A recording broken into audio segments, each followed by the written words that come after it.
Ouagadougou, capitale du Burkina Faso, a accueilli le 9 et 10 avril 2025 une rencontre stratégique des experts militaires de la Confédération des États du Sahel, AES, le Burkina Faso, le Mali et le Niger.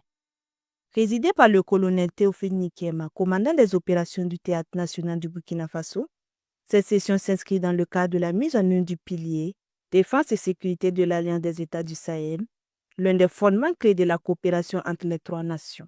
Durant les 48 heures, réunis autour d'une même table, les responsables militaires ont confronté leur expertise, partagé leur expérience et affiné une vision stratégique commune. Dans un premier temps, faire le bilan, l'évaluation d'un ordre d'opération qui a été mis en place depuis à Bamako et qui a donc vu la conduite de 2 opérations majeures sur l'ensemble de l'espace AES.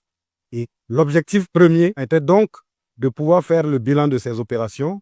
Dans un deuxième temps, de pouvoir donc discuter sur les modalités pratiques de mise en place de la force de l'AES et enfin de pouvoir donc donner des avis sur une proposition qui a été formulée par la République du Mali en ce qui concerne le protocole additionnel qui vise à la mutualisation à la fois des renseignements mais également des moyens logistiques.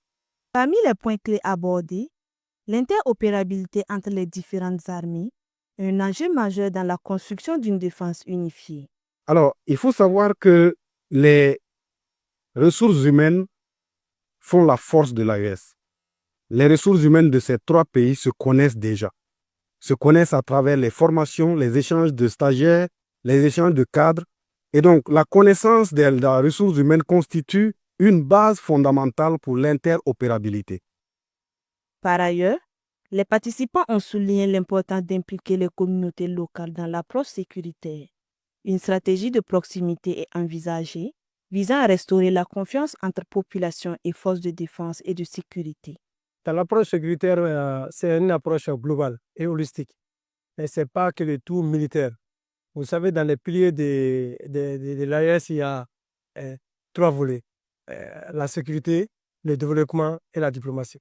Et la partie développement va prendre réellement en compte les besoins prioritaires de ces populations à travers les actions civilo-militaires que nous, les opérationnels, nous pouvons exercer sur le terrain, afin de les accompagner, afin de les soutenir et de leur vraiment faire voir la bien fondée de notre opération.